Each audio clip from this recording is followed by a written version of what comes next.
Queridos amigos, queridas amigas, nossos cumprimentos, nossas saudações cordiais, nossos votos de paz para todos.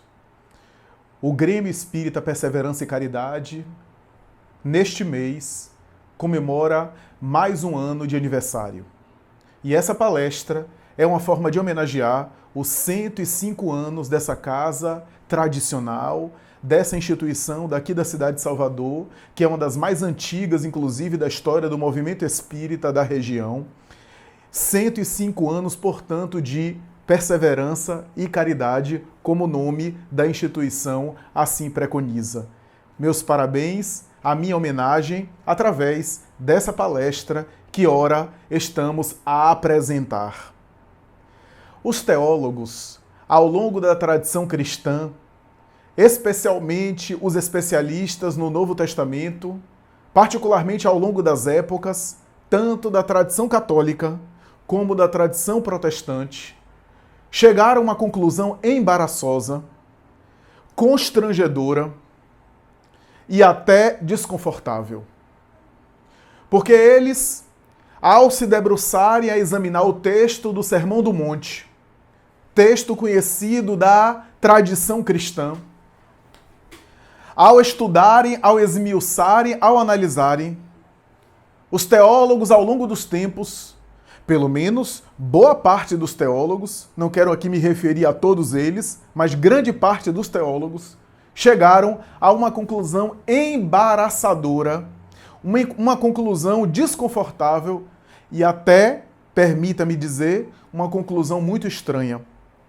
A conclusão que eles chegaram é que o Sermão do Monte é uma colocação muito bonita, é um discurso bastante belo, é um verdadeiro poema universal.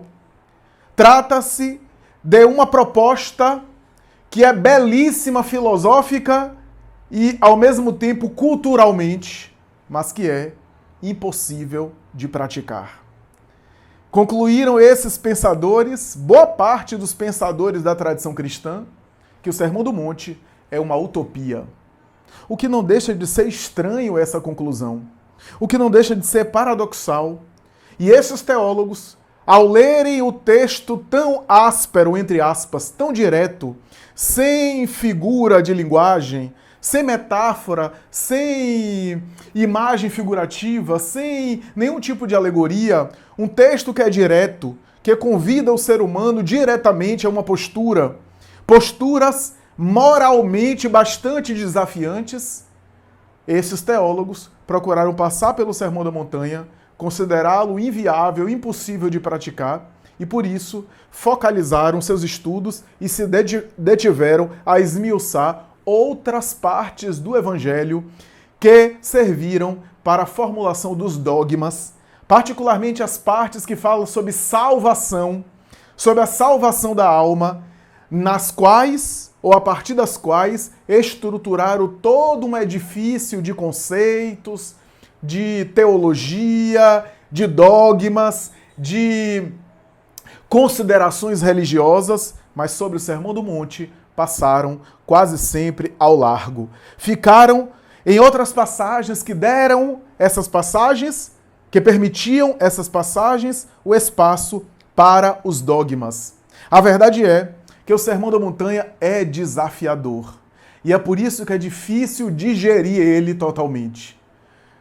É por isso que é desafiante lê-lo e ficar indiferente a ele. É muito difícil.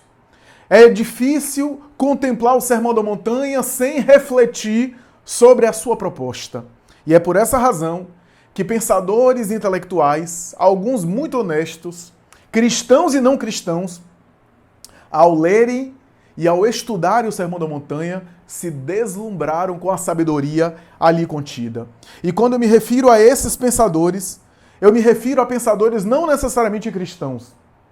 Porque, de um lado, se alguns teólogos, boa parte dos teólogos, a sua maioria da tradição religiosa cristã, ficaram reticentes em relação ao Sermão do Monte, pensadores insuspeitos e neutros, imparciais, olharam para o Sermão da Montanha e se deslumbraram. Foi isso que aconteceu, por exemplo, com Fridtjof Schwann, o pensador alemão, um dos pais da chamada filosofia perene, Friedrich Schwann, em uma das suas obras vai dizer que o Sermão da Montanha é a substância das religiões.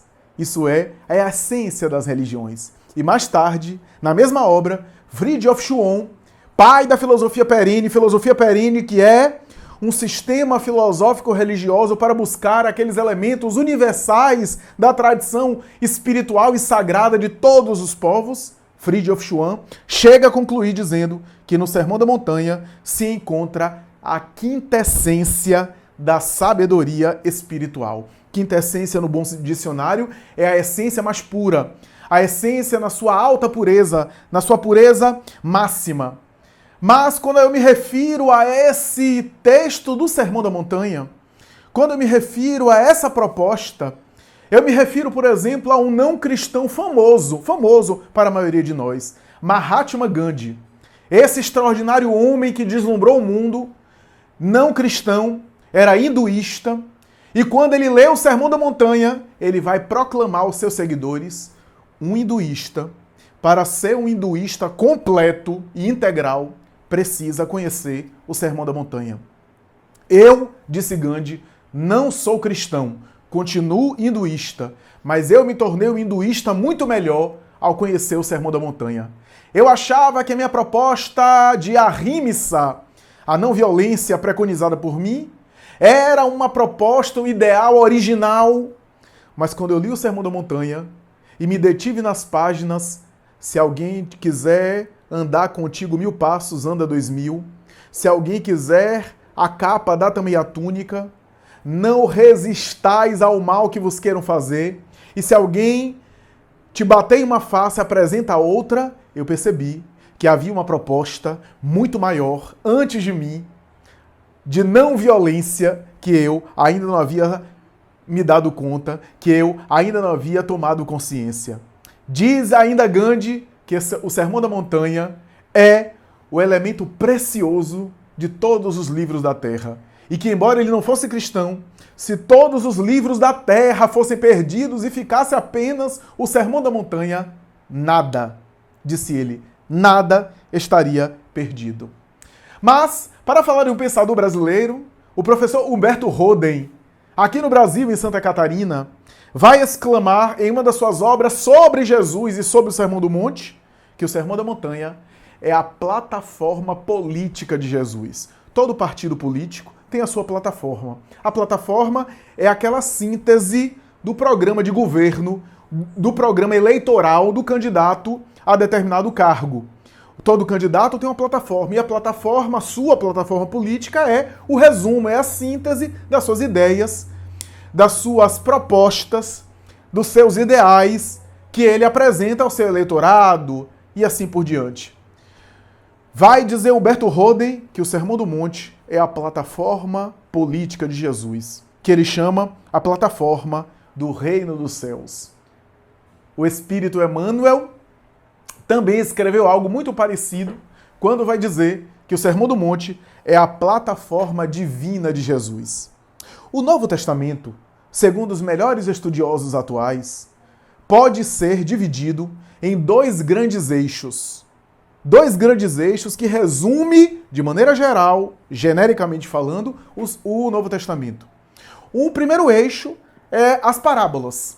As parábolas é aqueles ensinamentos alegóricos, metafóricos que Jesus, com a sua maestria ímpar, se utilizou para ensinar às pessoas as verdades divinas que ele trazia de uma maneira didática, paulatina, gradativa, numa linguagem fácil, acessível à população, que todos entendiam, e a depender do interlocutor ele falava parábolas com elementos conhecidos do repertório e da referência simbólica daqueles que o escutavam. Daí as parábolas de comércio para comerciante, parábolas de pescador para pescadores, parábolas de agricultura para agricultores, parábolas de ovelha e cabra para pastores. ou parábolas da lei para doutores da lei. A depender dos interlocutores, ele inclusive utilizava as histórias mais acessíveis para que as pessoas pudessem penetrar a essência do ensinamento e, se houvesse camadas mais profundas, pelo menos o básico, todo o povão saía sabendo, saía tendo consciência.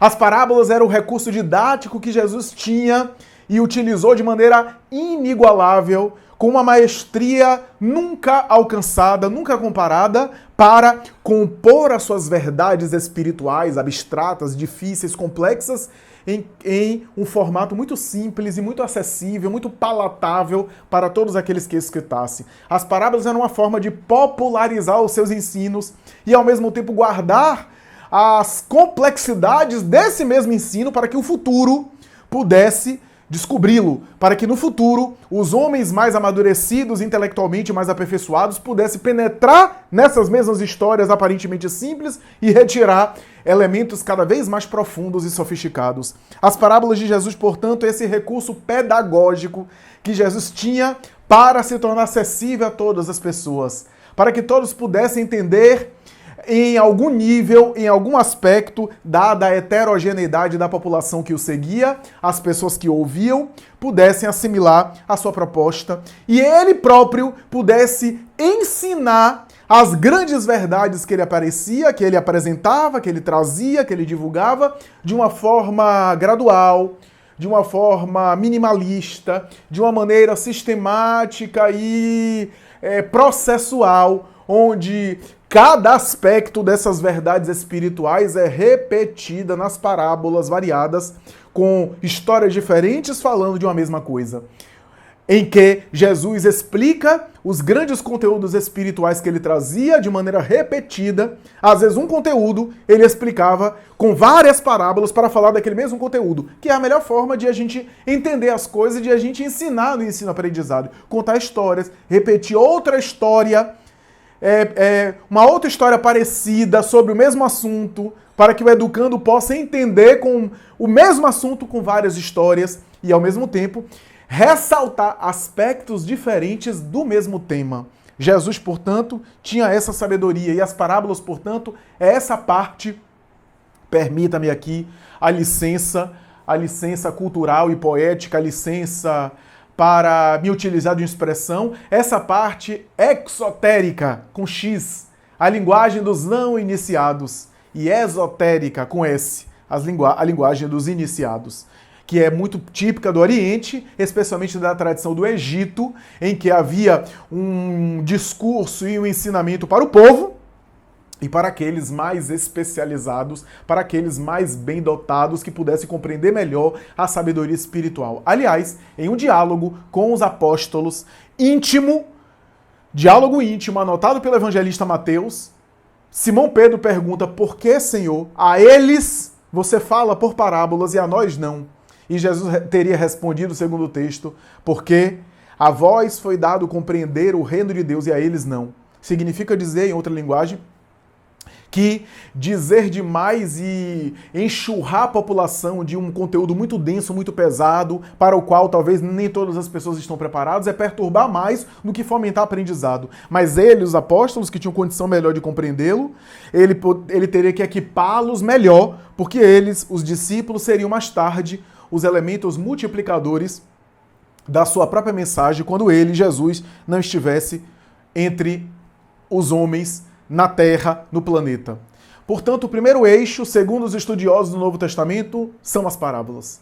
E o segundo eixo é o Sermão do Monte. Enquanto as parábolas é o recurso didático para tornar aspectos das verdades espirituais de maneira mais simples possível e para tornar mais acessível e compreensível possível os aspectos divinos e espirituais, não apenas os aspectos espirituais, mas a própria verdade espiritual que Jesus trazia. O Sermão do Monte é o discurso condensado, é a essência da essência, é a substância das substâncias, é aquilo que é de mais profundo no pensamento do Cristo, de uma maneira clara, de uma maneira direta e talvez perturbador para a maioria das pessoas. Por essa razão, o Sermão do Monte é a parte em que Jesus resume a essência dos seus ensinamentos. Ali ele condensa, ele sintetiza de maneira bastante econômica o essencial e a mais alta espiritualidade de tudo aquilo que ele veio dizer.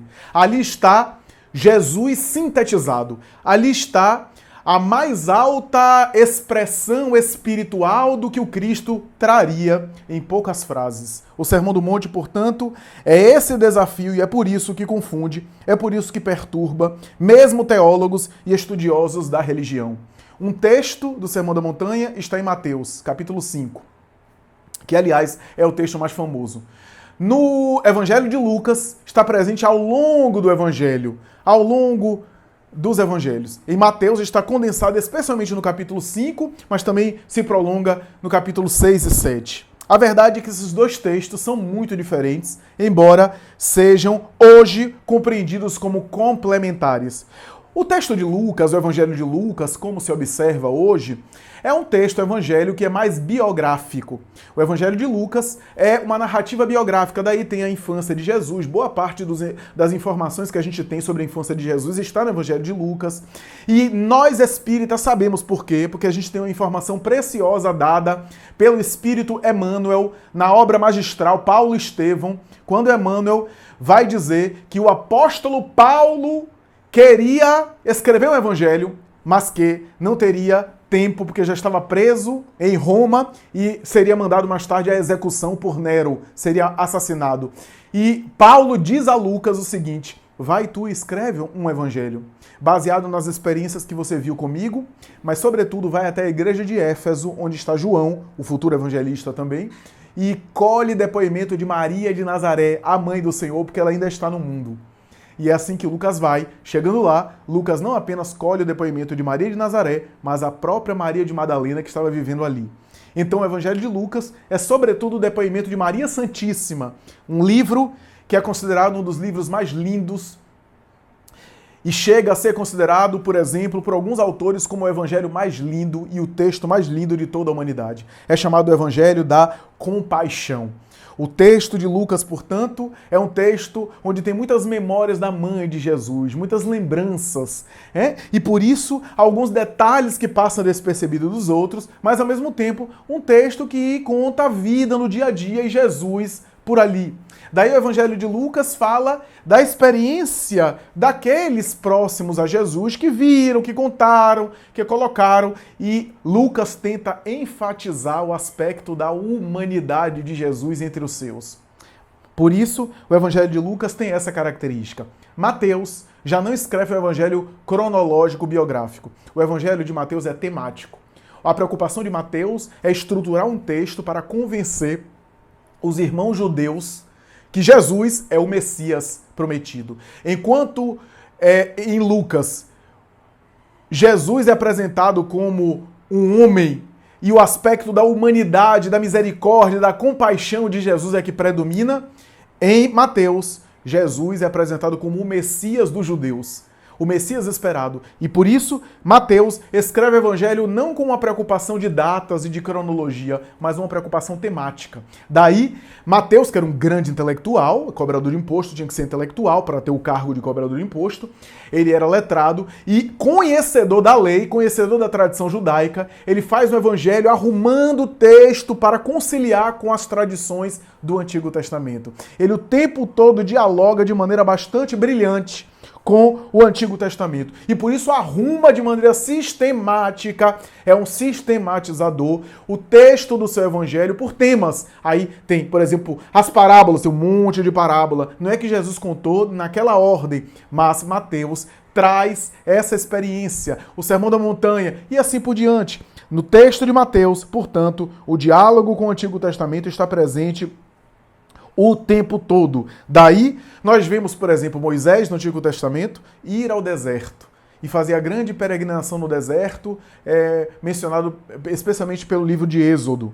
Jesus vai ao deserto também. Moisés passou 40 anos na peregrinação do deserto até a Terra Prometida. Jesus passa 40 dias e 40 noites no jejum do deserto. Moisés estabelece 12 representantes das 12 tribos de Israel para o acompanhá-lo e assessorá-lo na grande viagem. Jesus escolhe 12 discípulos, 12 apóstolos. Moisés, mais tarde, denomina 72 daqueles que o seguiram, que seriam mais tarde a representação dos 70 juízes do Sinédrio. Jesus, mais tarde, faz alusão a 72 discípulos. Portanto, Mateus tenta conciliar a vida de Jesus com a vida de Moisés para dizer ao povo judeu que aquele era um novo Moisés. Melhor dizendo, o Moisés aperfeiçoado. Moisés sobe ao monte para ali receber as tábuas da lei, o decálogo, e depois desce para apresentar. Jesus sobe ao monte, no texto de Mateus, e fala o Sermão da Montanha. Então, o tempo todo, ele tenta conciliar o Antigo Testamento com o Novo Testamento. O texto de Mateus, do Sermão da Montanha, é um texto mais completo, é claro, porque era um sistematizador. Então, ele arrumou, ele organizou todas as frases que ele pôde organizar do discurso do Sermão da Montanha para ser colocado ali. Essa diferença de textos, embora sejam dois sermões da montanha e que tenham características que se assemelham, embora sejam também bastante diferentes, fazem supor aos pesquisadores que esse discurso do Sermão da Montanha, Jesus falou mais de uma vez. Jesus proclamou esse discurso, proclamasse esse discurso a miúde. Deve ter proclamado esse tipo de discurso do Sermão da Montanha, esses ensinamentos, ele deve ter repetido mais de uma vez, para que as pessoas e os públicos variados ouvissem. Essa é a razão, segundo os estudiosos, do Sermão da Montanha de Lucas ser tão diferente do Sermão da Montanha de Mateus, embora tenham pontos de convergências. A verdade é que, quando nós pegamos o livro Boa Nova, de Humberto de Campos Espírito, por Chico Xavier, nós vamos ver ali uma informação preciosa que Humberto de Campos traz. Porque em um determinado momento, quando Jesus vai falar o Sermão da Montanha, está num dos capítulos, Mateus vai até ali, o Mar da Galileia, ali em Cafarnaum, e ali onde ele reunia a multidão para falar, ao entardecer, diz Humberto de Campos, muitas vezes ele reunia as pessoas para fazer discursos, confirmando a tese de pesquisadores, que é provável que aquele discurso do Sermão do Monte ele repetiu. Mas conta Humberto de Campos que um dia que Jesus enunciou esse discurso do Sermão da Montanha, Mateus estava pessoalmente. E Mateus não apenas ouviu, mas anotou ao vivo. Enquanto Jesus falava, ele anotava. Então Humberto de Campos Espírito dá uma dica para nós, a fim de que a gente possa entender por que o texto de Mateus é tão completo.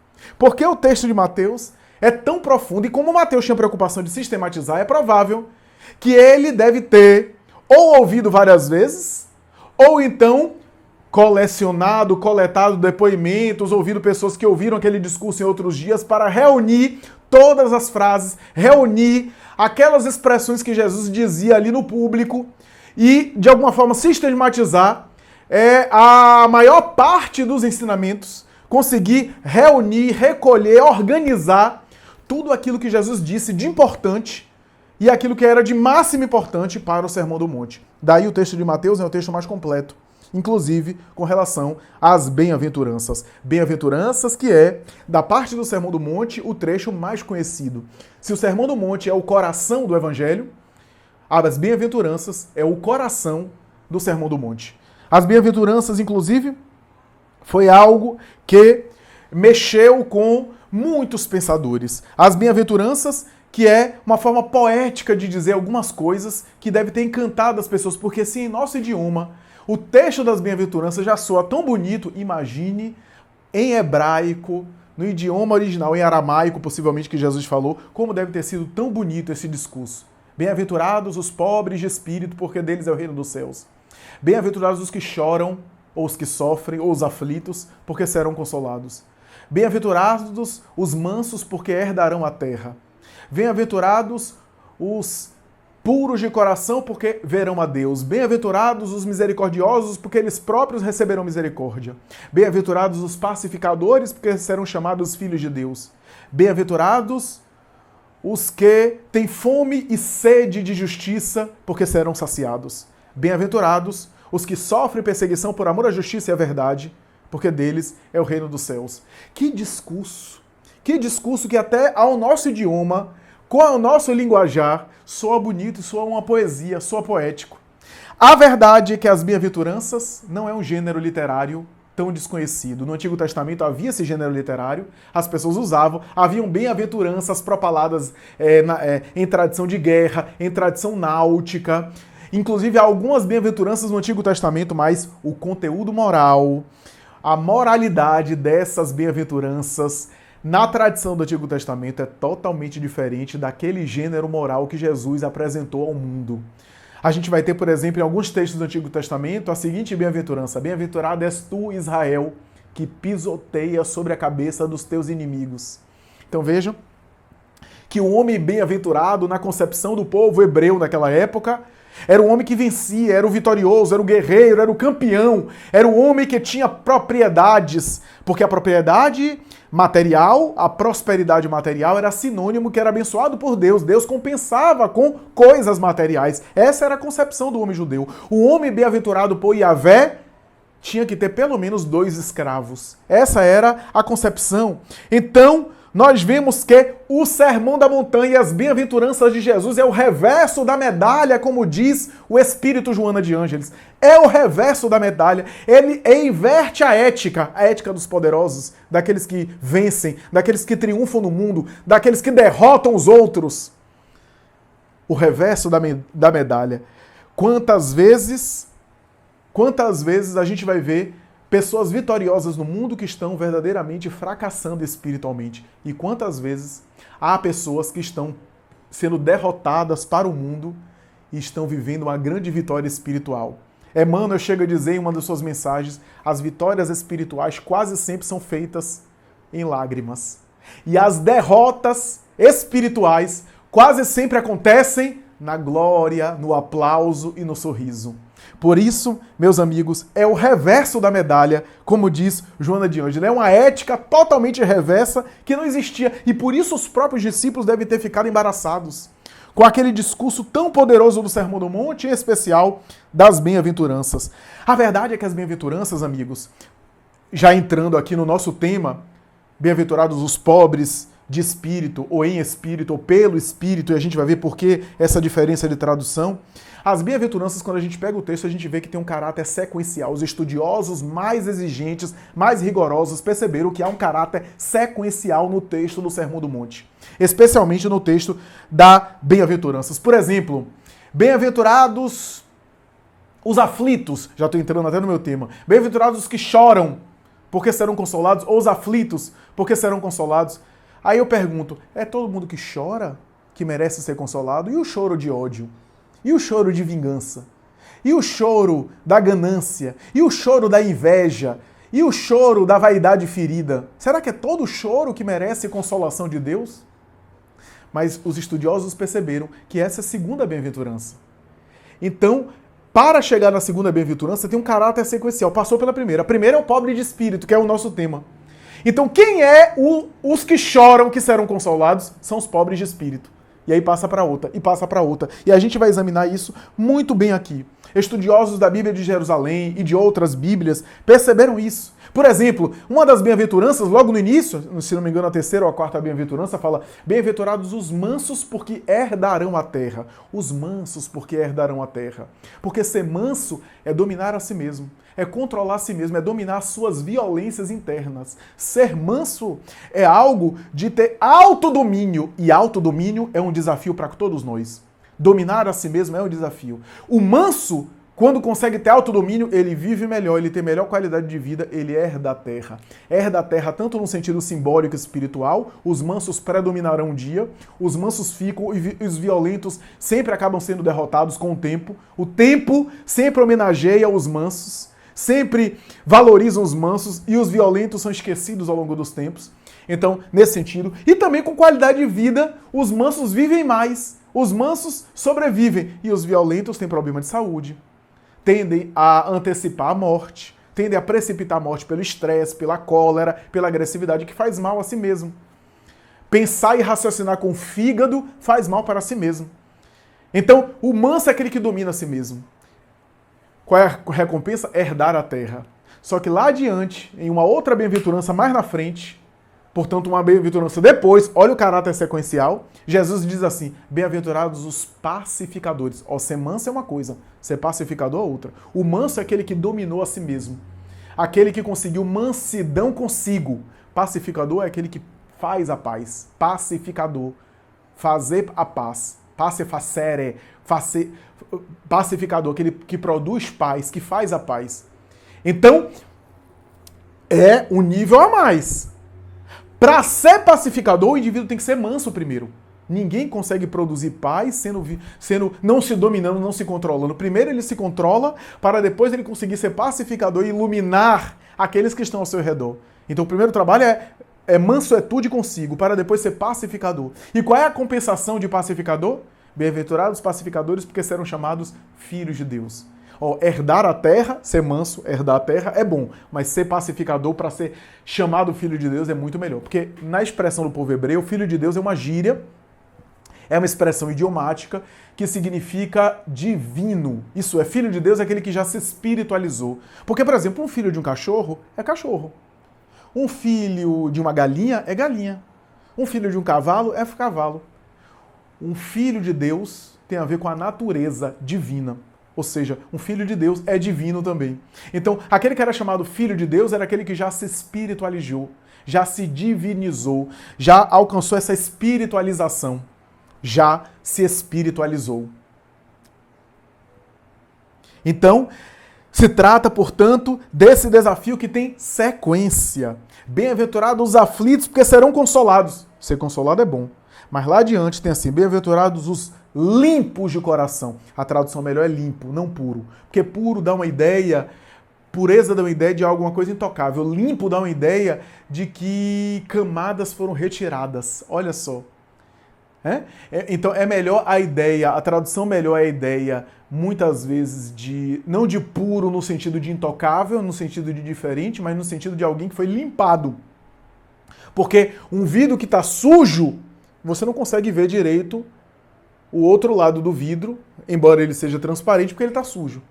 Então, o que é limpeza, o que é purificação é tirar. Bem-aventurados os limpos de coração, tirar. Quando eu limpo, fica transparente. E quando o ser limpa, quando ele é limpo de coração, ele é transparente. Ele reflete o quê? O divino. Ele reflete a divindade. Ele reflete Deus. Bem-aventurados os limpos de coração, porque verão a Deus. Ser consolado, bem-aventurados os aflitos, porque serão consolados, é bom, mas ver Deus é muito melhor.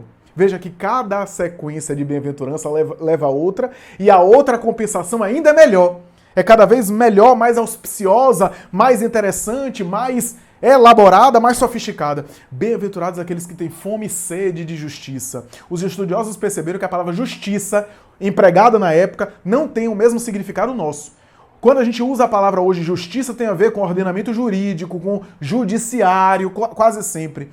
Justiça na época, a palavra sadik, traduzia tanto justiça quanto caridade. Por quê? Porque o indivíduo que era justo era o indivíduo santo. Daí Jesus era chamado justo. Daí Deus era chamado justo dos justos. Um profeta conhecido, um profeta bom era chamado o justo. Deus era o justo por excelência. Então justiça tinha a ver com espiritualidade. Daí, bem-aventurados que têm fome e sede de justiça, de espiritualidade, porque serão saciados. Olha só a ideia. Sofrem por amor à justiça. O mesmo raciocínio. Sofrem, ou seja, não tem apenas fome e sede, mas sofre, paga o preço da sua espiritualização, da sua espiritualidade. Bem-aventurados o misericordioso, porque obterão misericórdia. Por quê? Porque o perdão é um presente que quanto mais eu dou, mais fica para mim. O perdão é um presente que eu me presenteio. Quando eu perdoo, eu que me liberto. Quando eu tenho misericórdia, eu que fico leve. Eu que fico mais forte. Eu que fico mais acima e mais sem ser afetado pelas ofensas do outro. Quando eu tenho misericórdia, eu não sou tão fragilizado pelas agressões alheias. Essa é a ideia. Então a misericórdia é um presente que quanto mais eu dou, mais fica comigo. Essa é a colocação.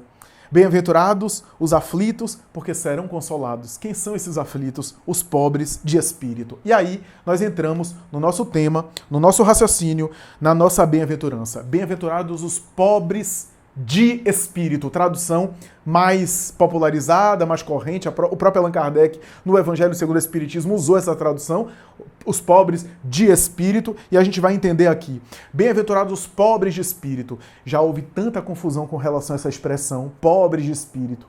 É a primeira bem-aventurança. Então note bem, quando você pega o Sermão do Monte de Mateus, e se a gente conclui, como a gente concluiu aqui, segundo estudiosos, que há um espírito de sequência nas bem-aventuranças, o bem-aventurados os pobres de espírito é a primeira bem-aventurança. Portanto, é o pontapé inicial das outras bem-aventuranças. O que é que quer dizer pobre de espírito?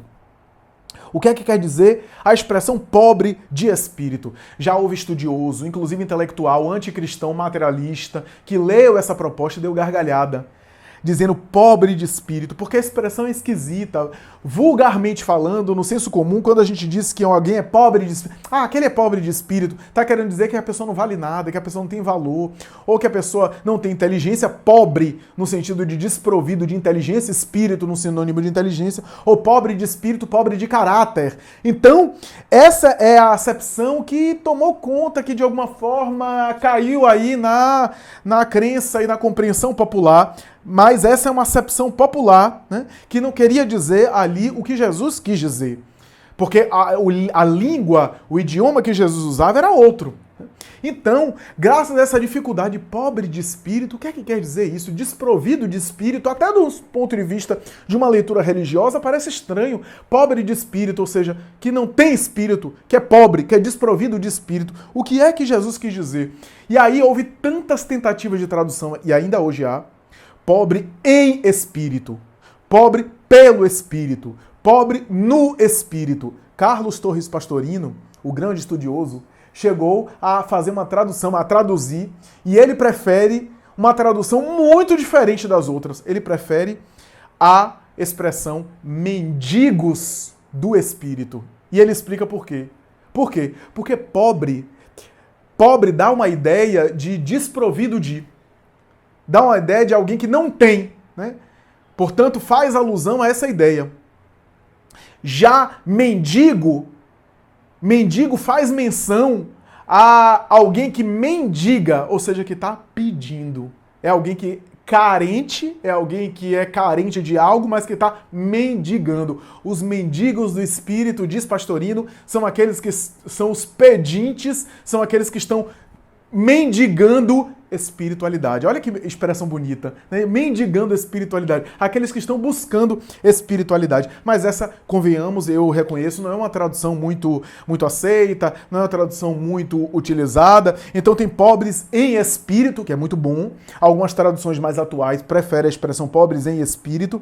E também tem pobres pelo Espírito. Huberto Roden prefere a expressão pelo Espírito. Eu, pessoalmente, gosto muito dessa tradução, pobres pelo Espírito. Porque pelo Espírito a pessoa se faz pobre. E o pobre aqui não é somente material, embora ela possa até ser alguém que pelo Espírito se faz pobre, isso é, pelo Espírito, pela espiritualidade se faz desprendido, se faz despojado, se faz desapegado, né? Mas pelo Espírito ele se faz desapegado de si mesmo, desapegado do próprio ego. Portanto, pobres pelo Espírito. Né? Essa é a ideia. E aí, quando eu estudo esse tema, certa vez eu recorri ao Espírito Emmanuel. Eu disse, essa polêmica de qual é a melhor tradução, eu vou tentar ver se Emmanuel me dá uma dica. E fui para a obra Há 2000 anos, um romance histórico, que ele próprio estava encarnado como senador romano, muita gente conhece esse romance. E esse romance acontece na época de Jesus, e ele como senador romano conviveu ali contemporâneo do Cristo, embora não esteve tanto contato incessante com Cristo, só um episódio isolado, mas a sua esposa vai a uma catacumba cristã e participa de um momento e segue o mestre e ouve alguns discursos do mestre. E um discurso, Jesus passa por ela, se aproxima da multidão, a multidão ali, e ele começa a falar. E ele fala o Sermão da Montanha. E Emmanuel traz dos arquivos do mundo espiritual aquele episódio em que Lívia, a sua esposa, visualiza e acompanha aquele discurso. E aí eu peguei esse texto e disse assim, agora Emmanuel vai me matar minha curiosidade, porque ele vai trazer a tradução mais correta.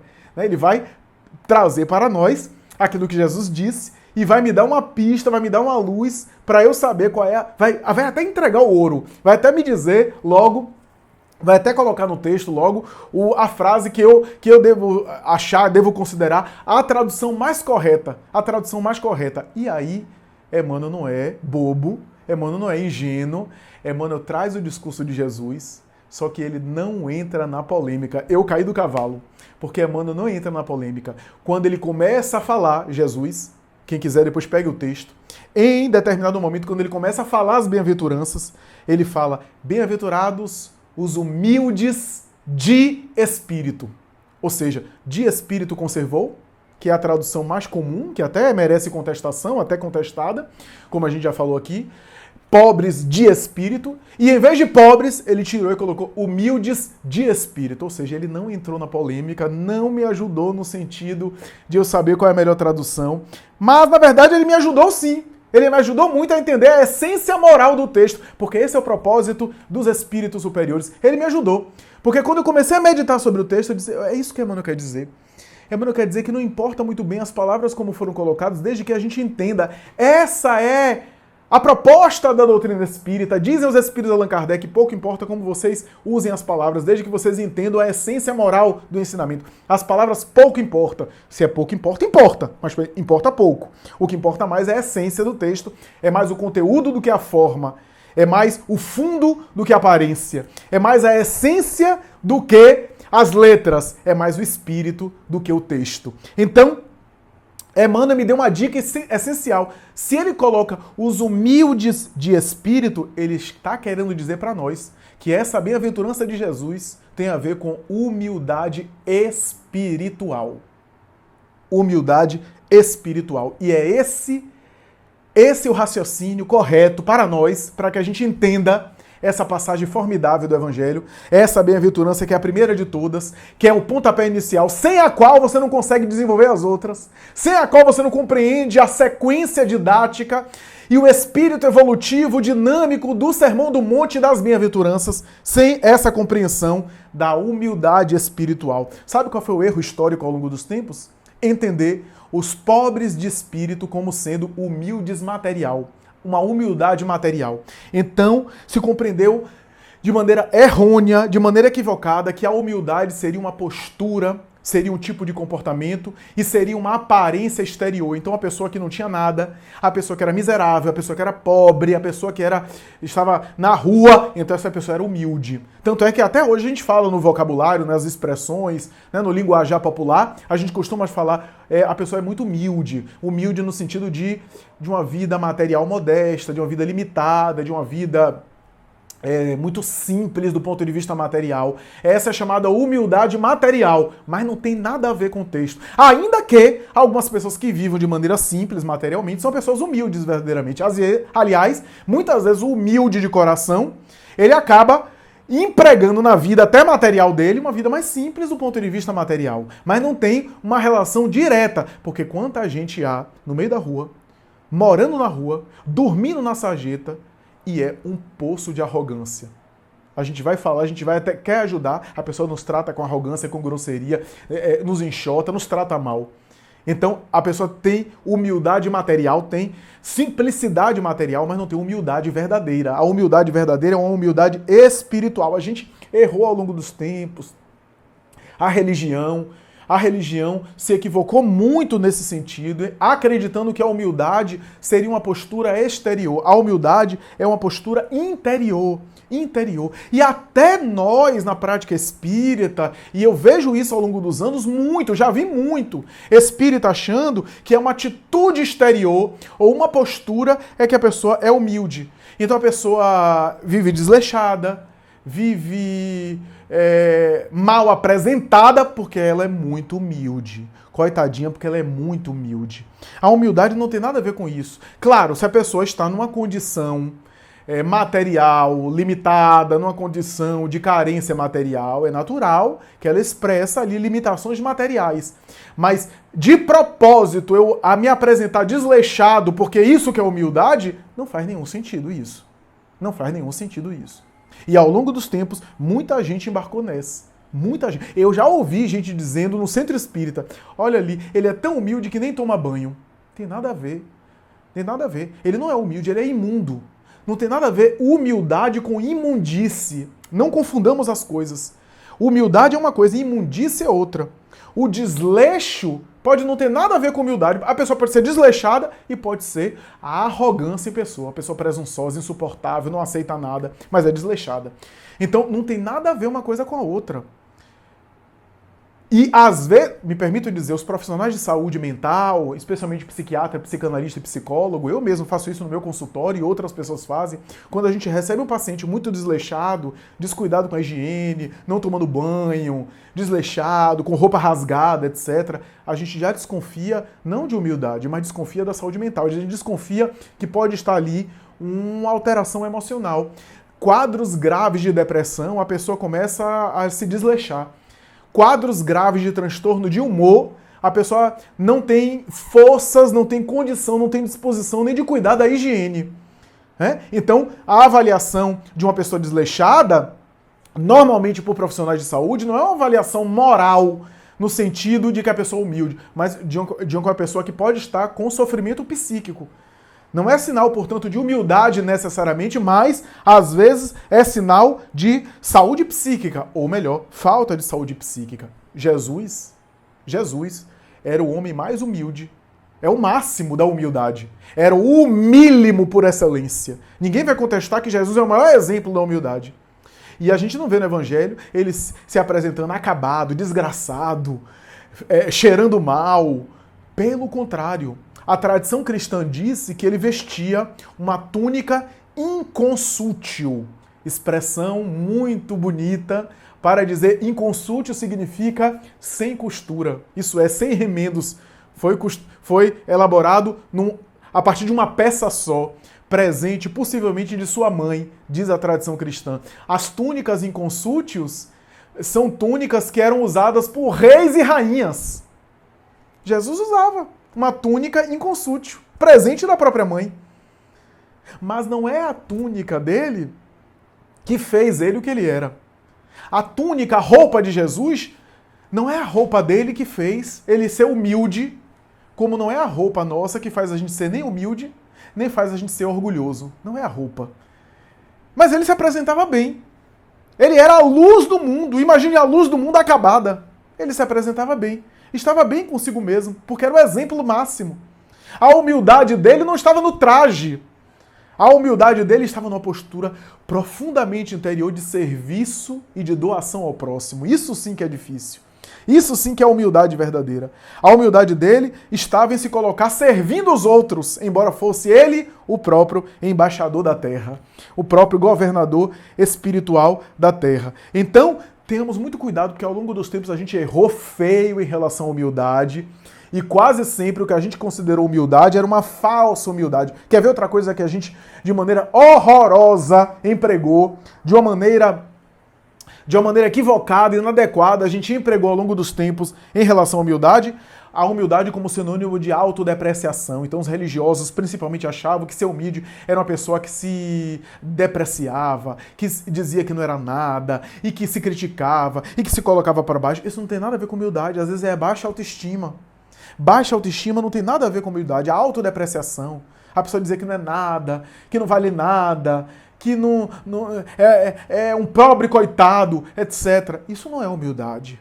Humildade não é você se depreciar, você se desconsiderar. Isso não é humildade.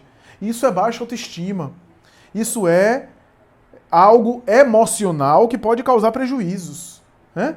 Não, e às vezes é projeção do ego. Às vezes a gente exibe o nosso ego com essa postura aparentemente de humildade, de se desprestigiar. Porque às vezes a gente se coloca lá para baixo e as pessoas no entorno dizem como ele é humilde, olha como ele coloca para baixo. E a gente, no fundo, está se realizando com o nosso ego numa postura aparente de humildade. Certa vez, Chico Xavier, que era uma humildade também exemplar e evitava falar mal de qualquer pessoa, nenhum comentário negativo em relação a ninguém. Certa vez havia uma senhora, uma companheira do movimento espírita, que ela sempre se depreciava, ela dizia que ela não era nada, que ela não valia nada, que ela era uma desgraçada, etc. E as pessoas no entorno de Chico, no grupo espírita da prece, etc., começavam a dizer, olha, Chico, como ela era humilde. E Arnaldo Rocha foi até Chico e disse, Chico, como ela era humilde. Que criatura humilde. Você vê como fulana fala? Como fulana é humilde. Olha como ela coloca. E Chico, que tinha muito cuidado em falar qualquer coisa e comentar qualquer coisa, mas não perdia a ocasião de passar também o ensinamento, disse para Arnaldo Rocha assim, meu filho, ela tem muito orgulho de ser humilde. Olha a lição. Muito orgulho de ser humilde. Ou seja, não estava sendo humilde. Ela estava orgulhosamente sendo humilde, aspas, né? Ou seja, exibindo uma suposta humildade, mas estava, na verdade, a serviço do ego, do orgulho. Então, muito cuidado com isso, porque autoestima é necessária. E autoestima não é incompatível com humildade. Autoestima não é igual ao orgulho. Pelo contrário, normalmente o orgulhoso é tão frágil que ele se exibe muito. Quem se exibe demais tem pouca autoestima. Quem gosta muito de ostentar, de exibir, de aparecer, no fundo tem baixa autoestima. No fundo fragiliza a autoestima. Porque se eu tenho autoestima, se eu tenho segurança psicológica de mim mesmo, eu não preciso ficar exibindo e mostrando pra ninguém. Então, no fundo, o orgulhoso é muito frágil, ele se magoa com facilidade, ele facilmente se sente humilhado. Quando a gente se sente humilhado, é porque o nosso orgulho ficou ferido e a gente se sentiu diminuído. Mas quem é humilde verdadeiramente tem muito mais autoestima. Porque quem é humilde não se magoa assim facilmente, não se sente com o ego ferido, porque não tem um ego exacerbado. Então, o ego exacerbado é um ego mais frágil. Essa é a ideia, né? Então, a autoestima é necessária para a humildade. A pessoa que verdadeiramente tem humildade acaba desenvolvendo a autoestima como consequência. E o orgulhoso, aparentemente ele se gaba, etc., mas tem uma fragilidade, porque a sua aparente autoestima, que é uma espécie de narcisismo, é, na verdade, uma sensação de se gabar enquanto projeta para os outros, mas não consegue se sustentar em relação a si mesmo nessa viagem interior. Então, a autoestima é necessária, não tem nada a ver. Eu preciso ter autoestima. Eu preciso saber das minhas qualidades. Para eu ter humildade verdadeira, eu preciso saber o que é que eu tenho de bom. Porque ao saber o que é que eu tenho de bom, eu vou melhorar. Eu não posso melhorar uma coisa que eu nem sei se eu tenho. Eu preciso saber que eu tenho umas capacidades minhas para eu poder melhorar aquilo que eu tenho. E para eu poder também corrigir aquilo que eu não tenho. Ou para eu poder corrigir aquilo que eu tenho de maneira negativa. Então, se eu não tiver um olhar sincero para mim mesmo, para reconhecer. Porque humildade não pode ser negar as próprias virtudes. Eu preciso reconhecer as minhas virtudes, saber o que é que eu tenho de bom. Não para exibir, aí sim o problema. Não para ostentar, não para me envaidecer. Mas eu preciso saber e até me alegrar com as minhas conquistas. Não tem nada de mal, não tem nada de ruim eu ficar feliz pelas minhas vitórias espirituais, pelas minhas vitórias interiores. Eu preciso ter ciência das minhas virtudes. Para ter a humildade de conquistar mais, inclusive, e para ter a humildade de reconhecer aquilo que não é virtude. Inclusive reconhecer os meus defeitos, as minhas limitações, as minhas deficiências, né? Certa vez me perguntaram, Flávio, você tem condição de falar do tema tal como palestrante? E eu aceitei, eu disse, não, eu tenho condição de abordar esse tema. A pessoa, nossa, você é orgulhoso, hein, vaidoso, hein? Acha que tem, é?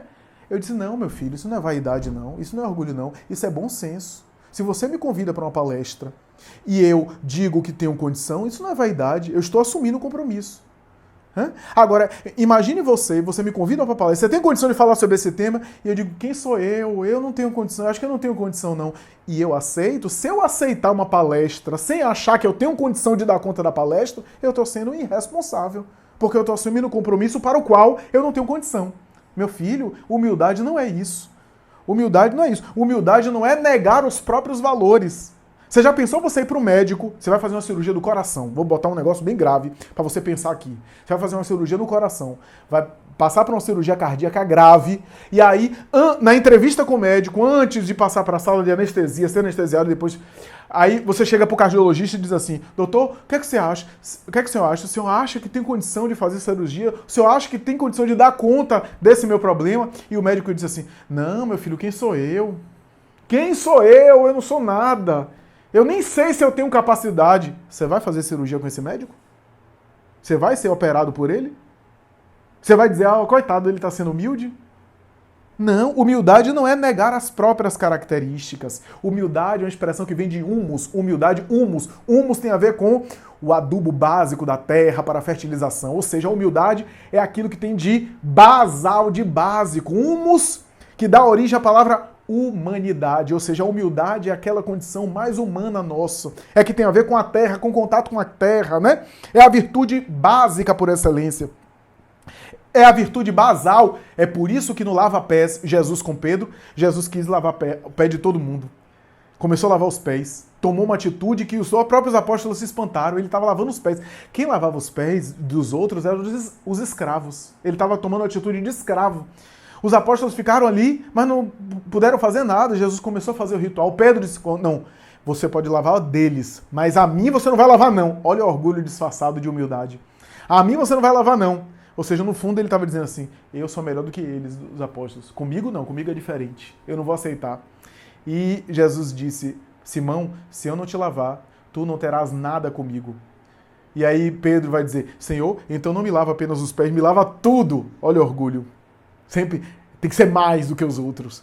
E aí Jesus dá o ensinamento, não, Simão, somente os pés é necessário. Ou seja, a base, os pés é a base que segura o resto do corpo. A humildade é essa base que segura o espírito para as outras conquistas. Por isso que sem humildade eu não consigo outras virtudes. Sem a humildade verdadeira de espírito eu não consigo desenvolver mais nada além. A humildade não é a virtude mais importante, é a mais necessária. Porque sem ela eu não consigo as outras virtudes do Sermão da Montanha, das bem-aventuranças. Por isso, meus amigos, humildade não é negar as próprias virtudes. Humildade não é você ficar se depreciando ou se deprimindo. Humildade, na verdade, é ter a noção que eu sempre posso aprender mais. Um pianista, quando senta no piano para tocar, ele vai dizer, quem sou eu? Não sou nada, eu vou tocar ruim aqui porque eu sou humilde, eu tenho que mostrar para os outros que eu sou humilde. Não, ele vai tocar o máximo, ele vai tocar com excelência, ele vai dar o melhor de si. Mas humildade, ele conseguir tocar daquela forma naturalmente, sem ficar afetado, sem se achar melhor do que ninguém por aquilo. E, sobretudo, sem achar que não pode aprender mais nada. O problema do orgulho, sabe o que é? É que o orgulhoso se fecha e por isso ele não aprende mais, ele não evolui. Porque o orgulhoso vai dizer o seguinte, eu vou acessar essa palestra aí de Flávio, bem-aventurados pobres de espírito, pra quê? Eu já ouvi tanto, já li sobre isso, já sei! Eu já sei, não tenho mais nada que aprender. Quando eu faço isso, eu me fecho e não cresço mais. Quando eu digo que eu já me basto, quando eu digo que eu já não tenho mais nada que aprender, quando eu digo que eu já sei, eu paro de crescer. Eu paro. E eu posso até saber muito, mas eu sei agora em 2020. O que eu sei hoje em 2020, daqui a 10 anos, se eu continuar sabendo a mesma coisa, eu já vou estar ultrapassado. Porque a evolução é infinita. Então eu vou estar obsoleto. Por isso, o humilde não nega suas virtudes, mas o humilde está aberto para aprender sempre mais.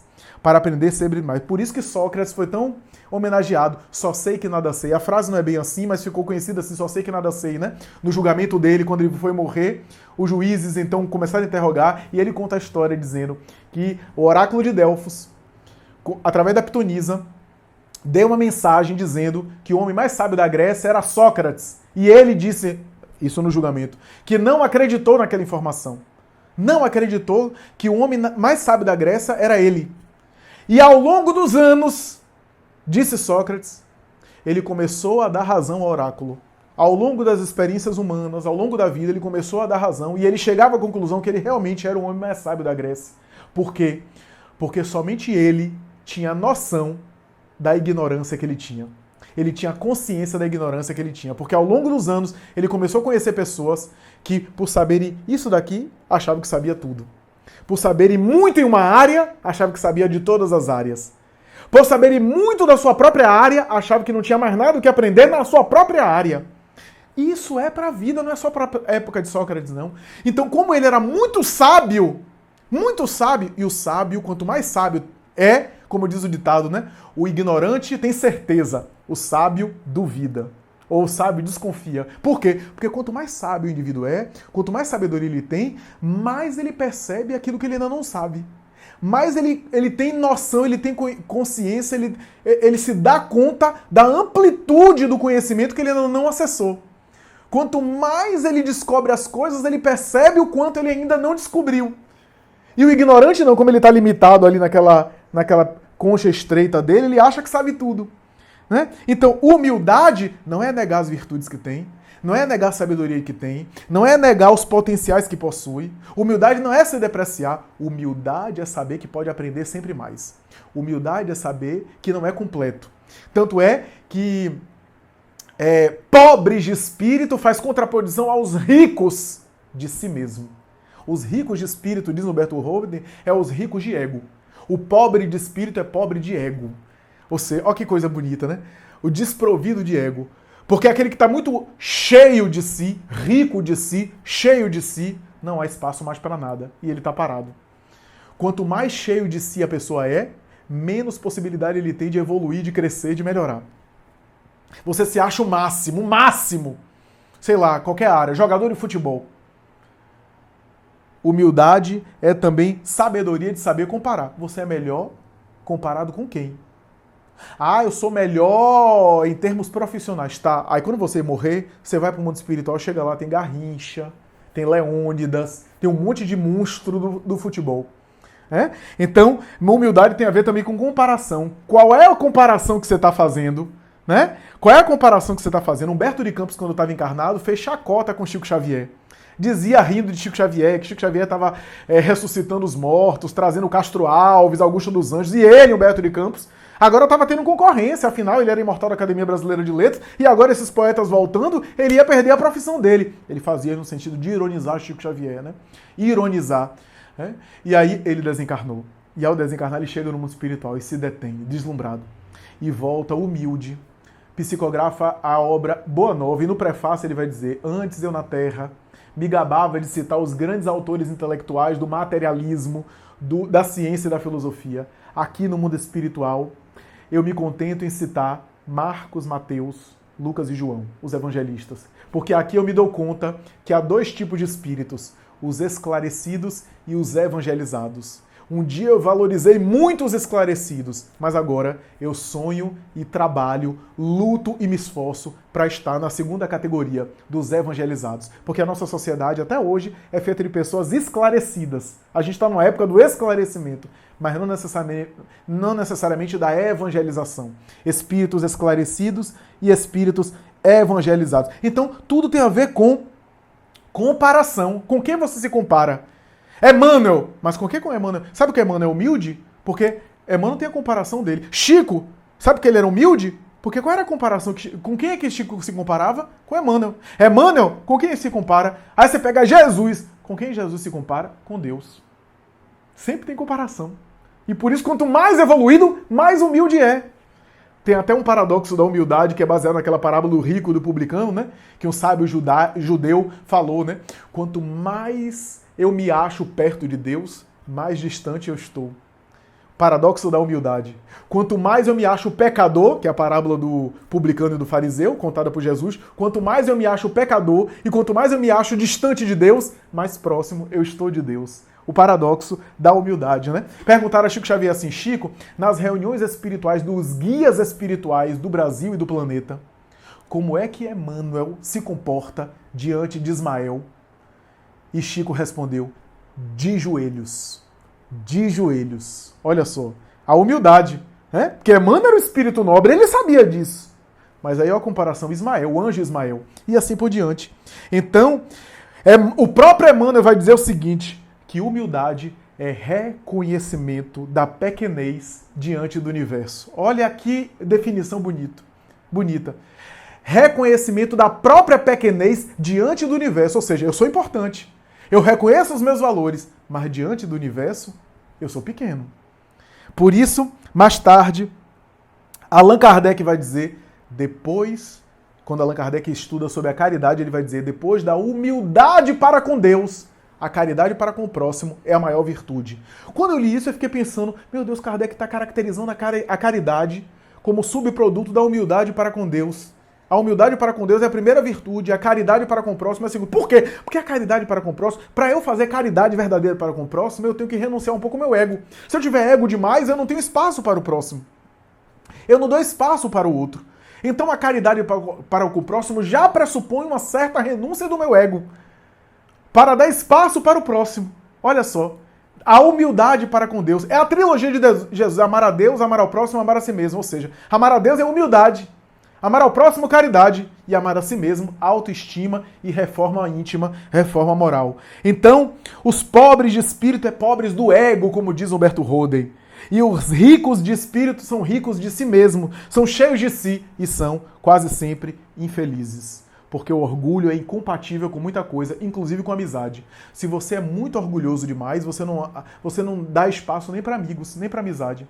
Porque a vaidade é tão espaçosa que quando eu sou muito vaidoso, eu não saio de mim para olhar para o amigo. E a amizade pressupõe troca. A amizade pressupõe eu também ceder espaço para o outro. Eu poder também escutar e dar atenção para o outro.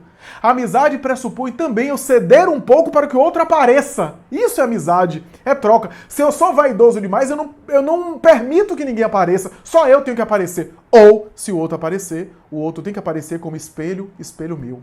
Isso é, o outro aparece como sendo para confirmar o meu narciso. Para dizer, olha como eu gostei de fulano. Sabe por quê? Porque ele é igualzinho a mim, ele pensa igual a mim. Olha que até na amizade a gente tem um certo narcisismo, né? Mas a pessoa narcisista, a pessoa com complexo de superioridade, é uma pessoa normalmente insuportável. É uma pessoa desagradável porque só ela é a dona da verdade, só ela tem razão, só ela é cheio de si, só ela é que sabe, ninguém sabe tanto quanto ela. É uma pessoa que é digna de pena. É uma pessoa frágil, é uma pessoa que se magoa facilmente, é uma pessoa que adoece facilmente, é uma pessoa que se melindra facilmente, que se sente humilhado facilmente. É uma pessoa difícil de conviver. É uma pessoa que normalmente não estabelece relações de amizade verdadeira. Porque é uma pessoa que não permite que o outro seja o que pode ser. Né? Então, o orgulho faz com que a pessoa seja assim. O orgulho faz com que a pessoa tenha uma fragilidade ilusória em relação a si mesmo, né? Uma percepção ilusória em relação a si, né? De que é forte demais quando não é. Como eu já disse em algumas palestras, é engraçado, mas é verdade, uma terapeuta receitava laxante para um paciente quando ele via que o paciente tinha muito narcisismo. E depois que a pessoa passava uma semana para a próxima sessão da terapia, tomando laxante, evacuando, com diarreia, colocando tudo para fora e ficando mal de desarranjo intestinal, voltava na outra semana humilde, pedindo bênção a cachorro. Confundindo cachorro com pessoa. Porque a gente é tão frágil que uma infecção intestinal deixa a gente na cama, fragilizado, uma picada de mosquito, um vírus, como a gente está vendo aí, e assim por diante. Então, perde toda aquela fortaleza, aquela coisa. E a humildade, portanto, é essa virtude que é a mais difícil. A humildade é a virtude mais difícil, porque quando eu tenho uma humildade verdadeira, o caminho da minha evolução está aberto para conquistar o resto. Porque com humildade eu me abro para conquistar as outras. O apóstolo Paulo costumava dizer o seguinte, eu sou forte quando estou fraco. Essa é a humildade. A humildade está na força de se fazer fraco. A humildade é aparentemente fraca, mas é forte. Porque o humilde é flexível. O humilde se adapta melhor. O humilde compreende melhor. O humilde não é afetado pelas questões do ego. Não valoriza as questões egóicas. O humilde não se magoa com o que os outros pensam dele, com aparências.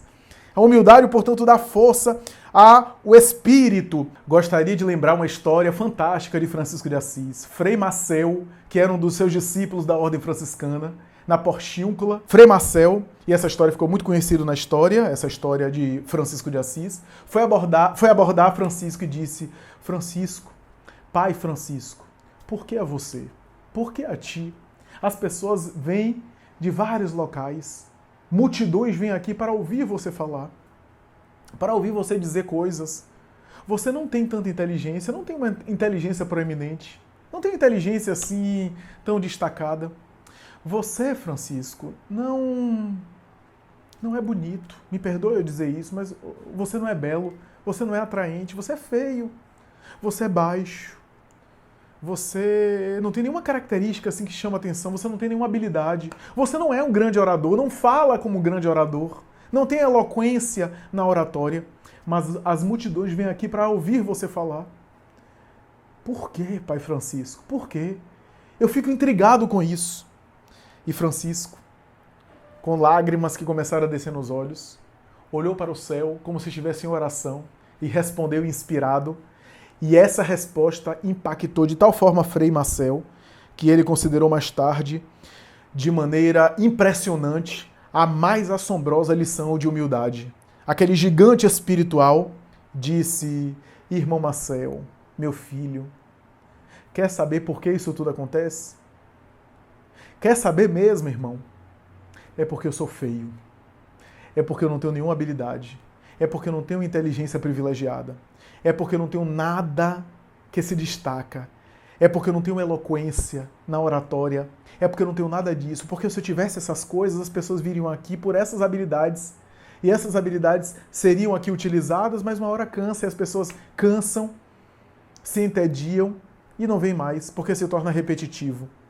Mas como todo mundo vem aqui, não para me ver, porque não tem nada de bom, não para me ouvir, porque não tem nada de bom, as pessoas vêm aqui não por mim, mas vêm aqui por aquele que fala por mim. A minha preocupação é que o Senhor possa se manifestar por meu intermédio e vão compreender que a virtude vem dele e não de uma pessoa. Vão compreender que a grandeza espiritual, a grandeza moral, a virtude santa não vem de um sujeito que é insignificante, mas vem dele. E em vez de idolatrar o sujeito e a pessoa, que não tem característica nenhuma especial, eu vou conseguir levá-las para o meu Senhor. Porque a minha preocupação é que elas possam ver o meu Senhor através de mim. A minha preocupação não é que eu apareça, mas que ele cresça e eu diminua. E essa lição ficou como a mais assombrosa lição de humildade do Il Poverello, o pobrezinho de Deus, o santo de Assis. Muito obrigado, muita paz.